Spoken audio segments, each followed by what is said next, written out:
माननीय मुख्यमंत्री की फेल्योरिटी, उनका मौन धारण करना 100% से इसमें विपक्ष की एंट्री का कारण बना है। मैं किसी के बाप का बपोती के अंतर्गत आता हूँ। छात्रों के साथ अन्याय कीजिएगा और ऐसा काम कीजिएगा, वैसी परिस्थिति में मैं जाऊंगा, जहां भी जाना होगा जाऊंगा। शर्म आना चाहिए उन बेहूदों को जिनके लिए 13 बार लाठी खाया है मैंने, और आज चिल्ला रहा है सब।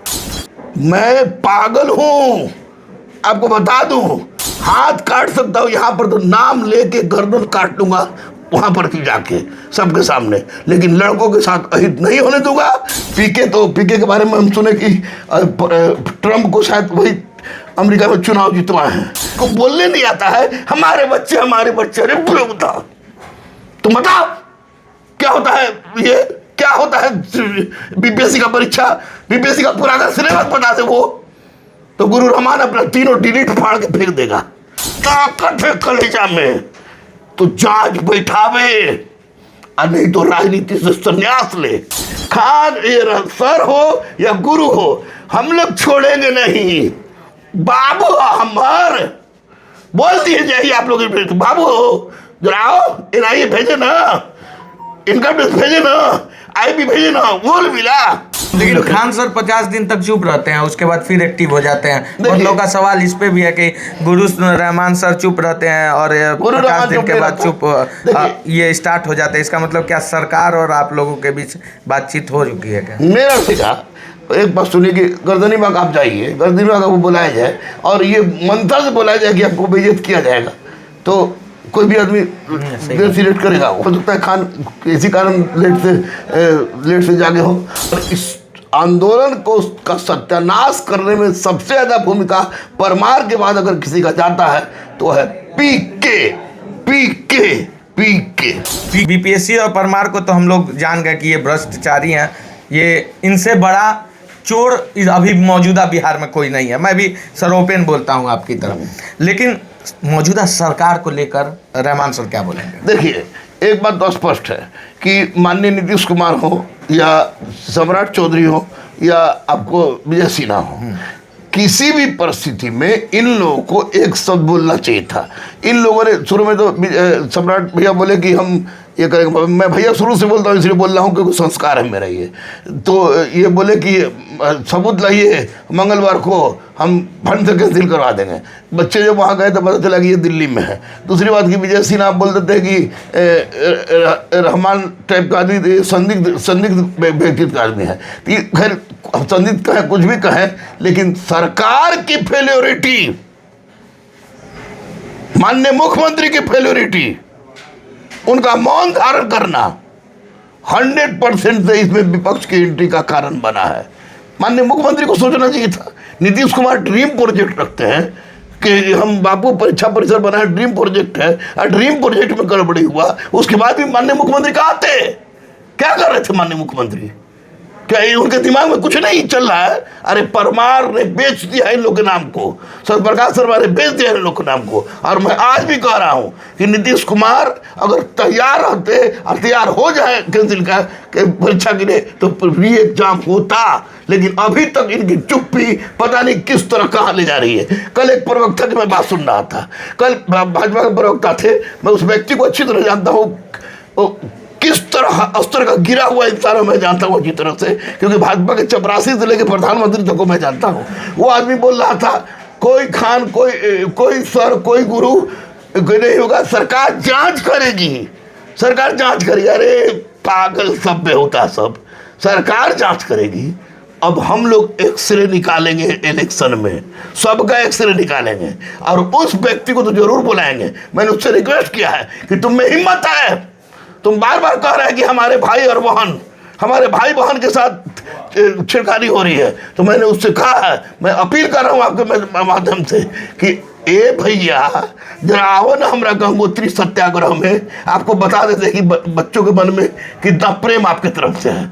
तो निश्चित रूप से सरकार की चुप्पी, विपक्ष का एंट्री, पीके का एंट्री, तेजस्वी का एंट्री, आपको अब्दुल बारी सिद्दीकी का एंट्री, जो मेहता का एंट्री, माननीय प्रधानमंत्री बनने का सपना देखने वाले राहुल गांधी का एंट्री, बच्चों की जिंदगी के साथ खिलवाड़ हुआ है और इसको ईगो लिए है मुख्यमंत्री। इनको नहीं लेना चाहिए था, इसको कैंसिल कराए, नहीं तो आने वाली पीढ़ी माफ नहीं करेगी। सर आप तो मुझे लगता है कि इस बिहार की राजनीति को शायद ही कोई होगा कि रहमान सर से अच्छा समझ पा रहा होगा। ऐसा कोई थाना नहीं है जहाँ पे रहमान सर के शेष दरोगा ना हो। और कभी कहा जाता था कि इस अगर रहमान सर के मतलब आप जैसे ही बैच में एंट्री करते हैं 1 स्टार तो लगना फिक्स है। लेकिन सवाल तब उठता है सर जब रहमान सर आपको बंद कर दिया जाता है, बच्चों से दूर कर दिया जाता है। वो चाहे बहुत तरह की साजिश है, मैं नाम नहीं लूँगा, बहुत तरीका का षड्यंत्र किया जाता है इस बीपीएससी आंदोलन को वीक करने के लिए। वो चाहे खान सर को दूर कराना, दिलीप के बीच कंट्रीब्यूशन लाना, आपको दूर कराना, प्रेशर दिलाना, सरकार का प्रेशर आप पे होना, प्रशासन के द्वारा प्रेशर दिलाना उस समय। लेकिन सवाल एक तो उठता है सर, जिस सिस्टम में सबसे ज़्यादा दरोगा आपके छात्र हों, वो छात्र आज चुप हैं, मतलब क्या है? नहीं, देखिए एक बात मैं स्पष्ट बता दूं कि जो आदमी इनकम टैक्स, आईबी और एनआईए का रेड झेल लिया हो, इन लोग से हम कोई अपेक्षा भी नहीं करते हैं। हम तो 11 रुपये में जो लड़कों को पढ़ाते हैं वो डकैत निकल जाता है। बहुत लड़के डकैत, किसी दरोगा या किसी इंस्पेक्टर किसी से कोई अपेक्षा रहमान करेगा कि ये लोग हमारी रक्षा करेंगे? रहमान अकेला चलता है, अकेला चलेगा, और किसी की औकात नहीं है कि हमारे स्वतंत्रता पर रोक लगा दे। बच्चों की जहाँ पे हित की बात आएगी, मैं किसी के सामने न झुकाता न झुकूंगा। मुझे नज़रबंद किया गया, मुझे कहा गया कि आप नहीं जाना है, मुझे कहा गया गर्दनी बाग नहीं जाना है, मुझे कहा गया कि आप आंदोलन से दूर रहेगा। मैं किसी के बाप का बपौती के अंतर्गत आता हूँ। छात्रों के साथ अन्याय कीजिएगा और ऐसा काम कीजिएगा, वैसी परिस्थिति में मैं जाऊँगा, जहाँ भी जाना होगा जाऊँगा। देखते हैं कि कौन कानून हमको बंद करा देता है। ये शर्म आना चाहिए 2009 से लेकर अभी 1275 तक के दरोगाओं को। मैं डायरेक्ट कहता हूँ, शर्म आना चाहिए। कल हमको फ़ोन करता हुआ इंस्पेक्टर कि गुरुजी इस पर साइन मोहर नहीं है जो नो अरेस्टिंग का है, जरा भेजवा देते। हम कहा हो गिरफ्तार को रोका तो नहीं, हम बोले तो कुछ खराब बोल देगा। शर्म आना चाहिए उन बेहूदों को जिनके लिए 13 बार लाठी खाया है मैंने, और आज चिल्ला रहा है सब अपने के समय बहुत कुछ। और जब दूसरे बच्चे पाए तो ज़्यादा इतरा रहे लोग। मैं पागल हूँ, आपको बता दूँ, हाथ काट सकता हूँ यहाँ पर तो नाम लेके गर्दन काट लूँगा वहाँ पर जाके सबके सामने, लेकिन लड़कों के साथ अहित नहीं होने दूंगा। मुझे किसी शिक्षक से, मुझे किसी छात्र नेता से कोई मतलब नहीं है। और रही बात दिलीप की, तो दिलीप हमारे छात्र थे, सौरभ हमारे छात्र हैं। आज तक सौरभ ने क्यों नहीं हमारे विरुद्ध कोई बात बोला? ये भी छात्रता का काम करता है, छात्रों के लिए भी बेचारा जाता है, 2-2 बजे रात तक जाता है, 3-3 बजे भोर तक वहाँ खड़ा रहता है, 4-4 बजे भोर तक रहता है। दिलीप को लगा कि रहमान सर के आ जाने से कुछ दिक्कत होगी। दिलीप वीडियो जारी करता है कि रहमान सर आएंगे, खान सर आएंगे तो हम आंदोलन में शामिल नहीं होंगे। क्यों? क्या कारण है? मेरा नाम मोतीउर रहमान खान है। अगर कोई मुझे कह दे मोतीउर रहमान खान, तो मैं उस सामने वाले से विरोध करूंगा कि तुमने मेरा टाइटल खान क्यों लिया। दिलीप यादव को मैंने दिलीप यादव कहा था इसलिए कि मेरा बच्चा है, मैं पढ़ाया था उसको, मैं जान रहा हूँ कि दिलीप कुमार यादव उनका नाम है, तो उन पर उनको बेचैनी लग गई। लेकिन किसी की भी गिदड़ भभकी अन्य टीचरों को लगता होगा, मुझे नहीं लगता है। आपको पता है, बड़े बड़े शिक्षक कहने वाले दारू पी के पहुंचते हैं आपको आंदोलन में, दारू पी के पहुंचते। अगर नहीं भगाया जाए तो स्थिति खराब हो जाएगी। ये सेटिंग चल रहा है। टीचर जो अब तो टीचर कोई रह नहीं गया उस तरह का, और कि आप समस्या का निराकरण करे। सबको अपनी रोटी चमकानी है, चेहरा चमकानी थी। पीके के बारे में हम सुने कि ट्रम्प को शायद वही अमेरिका में चुनाव जितवाए हैं। पीके से तो हमको लगा सपना में आया, कहाँ आया, लेकिन हमको लगा कि ट्रम्प को जितवाने वाले वही हैं। पीके कुछ नहीं, पीके ने नौटंकी किया, तेजस्वी यादव ने वही काम किया, अब आलोक मेहता ने वही काम किया, अब्दुल बारी सिद्दीकी ने वही किया। और शर्म आना चाहिए प्रधानमंत्री का सपना देखने वाले राहुल गांधी को कि वहाँ जाके बीपी सूख गए। कोई बात नहीं भाई, री एग्जाम करा हुआ है नीतीश कुमार, हे जावर मुखिया, हम लोग के मुखिया नीतीश कुमार हैं। नीतीश कुमार री एग्जाम कराएं और नहीं तो हम लोग रोलर चलवाएं, इतनी औकात है तो, क्योंकि मैं खुल्ला बोल रहा हूं। और ये छोटका मोटका प्रवक्ता भाजपा से मैं जुड़ा हुआ नहीं हूं, लेकिन भाजपा के सारे लोगों को जानता हूं, क्योंकि मैं दधीची देवदान समिति का उपाध्यक्ष हूं।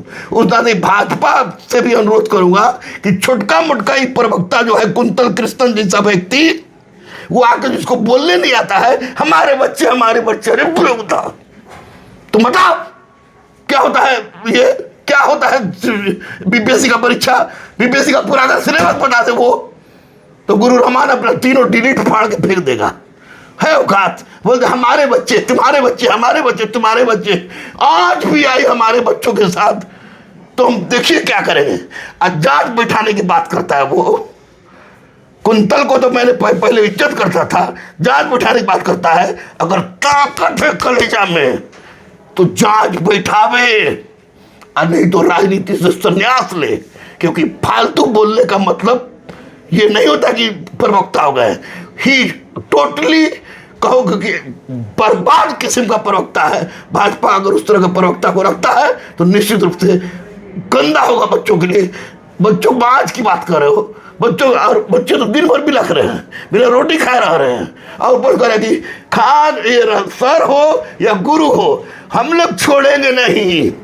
बाबू हमार बोल दिए जाइए आप लोग, बाबू जरा आओ, एनआईए भेजे ना, इनकम टैक्स भेजे ना, आईबी भेजे ना, वो मिला, इस बार फिर चेक करो। उतना छोटा आदमी का नाम लेके भी मुझसे घिन आता है। कभी कांग्रेस में थे तो कांग्रेस बाबूजी नजर आ रहे थे, आज भाजपा में आज भाजपा बाबूजी नजर आ रहे हैं। अगर फिर वो पार्टी बदलेगा तो फिर उसका भी नाम बाबूजी करेगा। लेकिन मैं रिक्वेस्ट करूंगा दधीची देवदान समिति के उपाध्यक्ष होने के नाते कि तमाम उस तरह के प्रवक्ता जिनको पढ़ाई लिखाई से कोई मतलब नहीं है, उनको भेजने की आवश्यकता नहीं है, क्योंकि छात्र और शिक्षक का संबंध अटूट था, अटूट है, अटूट रहेगा। कल वो बोल रहे थे फिरोज अफरोज, आजमगढ़ का फिरोज अफरोज। अरे पगला, तो निको बुद्धि ना हो, बीपीएससी का भी दिया है, बीपीएससी का फुल फॉर्म सही से लिख देगा, बीपीएससी की उत्पत्ति कैसे वो लिख देगा। नहीं लिख देगा तो इस तरह का फालतू बात बोलेगा ना, तो बीपीएससी के री एग्जाम के बाद उतना बड़ा शख्स वो नहीं है, लेकिन इधर कहते किसकी पहुंच कहाँ तक, जहां तक पहुंच है उसको छोड़ेंगे नहीं। दम तो है नहीं रोड पर। हम खाली रिक्वेस्ट करेंगे कुंतल बाबू आवन हमारा गंगोत्री सत्याग्रह में 5 मिनट के लिए, बड़ा लड़का इंतजार कर रहा है सब आपका, तब पता चले कि हमारे बच्चे और हमारे भाई और हमारे बहन। मुझे घिन आ गई है बाबू इन लोग से। केवल और केवल माननीय मुख्यमंत्री नीतीश कुमार, माननीय डिप्टी सीएम सम्राट चौधरी, माननीय डिप्टी सीएम विजय सिन्हा से मेरा अनुरोध है, विनती है कि हुजूर री एग्जाम करवा दीजिए। परमार ने बर्बाद कर दिया है बच्चों की जिंदगी को। क्या लास्ट सवाल है मेरा, क्या आज भी रहमान सर को लगता है कि जिस 55 दिन हो गया, आज 57 दिन हो गया, 57 दिन के बाद भी सरकार सुनेगी? 100%, 2000% सुनना होगा। री एग्जाम होगा भाई, री एग्जाम होगा। इसके लिए बलि चढ़नी हुई तो रहमान को बलि भी देगा अपना, लेकिन री एग्जाम होगा। तो ये थे हमारे साथ रहमान सर, जिन्होंने साफ तौर पे बताया। और मैं बता दूं कि रहमान सर का तबीयत ठीक नहीं है। मैं एक बात कहूँगा सर, मुझे जब भी मतलब मैं तो आज पहला बार हुआ ये मौका मिला, मैं सौभाग्य मतलब आज मेरा मतलब भाग्य उदय हुआ, मुझे लग रहा है कि आपसे मेरा रूबरू 1-to-1 हो पाया। लेकिन मैं एक बात बोलूँगा सर, आप अपना सेहत का ख्याल जरूर रखिए। इसलिए सर क्योंकि मुझे टाइफाइड हुआ है और जो कि नस मैंने काटा था तो इन्फेक्शन हो गया था, और इन्फेक्शन कारण बहुत दिक्कत हो गई थी। तो डॉक्टर तो कह रहे थे कि हाथ भी काटना पड़ सकता है अगर नहीं सेवा दे, लेकिन जो जोन इसीलिए सर मैं उस दिन नहीं आया, तो क्योंकि मुझे लगा कि सर का इतना स्थिति है और इस कदर से 50 लोग आ जाते हैं इंटरव्यू के लिए, आपका हाथ कटा रहता है उसमें भी, तो मैं इसी टाइफाइड कारण थोड़ी मेरी तबीयत खराब है, लेकिन ये टाइफाइड मुझे बिजली नहीं कर सकती है। और मुझे नीतीश कुमार और दोनों डिप्टी सीएम छोड़ के किसी से मतलब नहीं है। राजद का प्रवक्ता बोलता है कि हम लोग दलाल हैं, हम तो सामने मिल जाए उनका गाल लाल कर देंगे मार के। कहीं किसी नेता के किसी के बात से नहीं डरते हैं, केवल मेरा बॉस ये है, ये जो बोलेगा वो करेंगे। गधा दलाल है। कौन को बोलता है दलाल? जिसको मैट्रिक का परीक्षा भी बिना चोरी के पास नहीं किया वो। कौन बीपीएससी के बारे में बोलता है? जिसको बीपीएससी में जिंदगी में पीटी के में का पूछता है वो भी नहीं पता है। उस तरह का बोलता दर्द नहीं होगा यार। मैं शिक्षक हूँ, खान शिक्षक है, सारे बच्चे जो बच्चे बिलख रहे हैं, सारे टीचर्स। लेकिन खान सर 50 दिन तक चुप रहते हैं, उसके बाद फिर एक्टिव हो जाते हैं। बहुत लोगों का सवाल इस पे भी है कि गुरुस रहमान सर चुप रहते हैं और 50 दिन के बाद चुप ये स्टार्ट हो जाते हैं। इसका मतलब क्या सरकार और आप लोगों के बीच बातचीत हो चुकी है क्या? मेरा सरकार के बीच नहीं, अगर मान ले कि भाजपा का सरकार रहता, भाजपा के मुख्यमंत्री रहते तो हम जाके बातों कर सकते थे। जदयू किसी आदमी से बातचीत भी नहीं है। और खान के बारे में मैं इतना जरूर कहूँगा कि खान के बारे में लोगों को मिसकन्फ्यूजन बहुत ज़्यादा है, कि उस मिसकन्फ्यूजन में न रहे। क्योंकि NCL EWS हुआ या नॉर्मलाइजेशन हुआ तो उसमें हम लोग बढ़ चढ़ के हिस्सा लिए थे। खान को गलत मैं नहीं कह सकता, किसी भी हालत में नहीं कह सकता, क्योंकि खान भले बाद में इसमें सक्रिय हुए हो, सक्रिय थे ही। अब आप जाइएगा, एक बात सुनिए कि गर्दनी बाग आप जाइए, गर्दनी बाग आपको बुलाया जाए और ये मंत्र से बुलाया जाए कि आपको बेइज्जत किया जाएगा, तो कोई भी आदमी लेट करेगा। हो सकता है खान इसी कारण लेट से जागे हो, लेकिन गलत कोई नहीं है। गलत शिक्षक और छात्र गलत नहीं है। गलत यहाँ पर केवल और केवल राजनीतिक दलों के द्वारा हो रहा है। और इस आंदोलन को का सत्यानाश करने में सबसे ज़्यादा भूमिका परमार के बाद अगर किसी का जाता है तो है पीके ने इस आंदोलन को बर्बाद कर दिया। बच्चों के केस को भी हमको लगता है कि पीके ही, अगर पीके केस नहीं किया होते तो बीपीएससी से संबंधित मामले की सुनवाई हो गई होती। आज मैं बता रहा हूँ, यहाँ पर गुरु रहमान बता रहा है। गुरु रहमान पढ़ा लिखा आदमी है, जो चुदर के नीचे चीट रख के पास नहीं किए हैं। महामना पंडित मदन मोहन मालवीय का आशीर्वाद है हम पर। पीके का केस नहीं होता तो मामला क्लियर हो जाता। और नीतीश जी से हाथ जोड़ रहे हैं कि हे हुजूर, बड़ी मानते हैं हम भी, सब छात्र भी। विजय भैया, सम्राट चौधरी भैया, प्लीज एक बार आंख खोलिए और री एग्जाम करवा दीजिए। गुलाब का फूल ट्रक से भिजवा देंगे आपके यहाँ, ये वादा कर रहे हैं। तो ये थे हमारे साथ गुरु रहमान सर। ऐसे ही बड़ी खबरों के लिए बने रहे खबर फर्स्ट के साथ।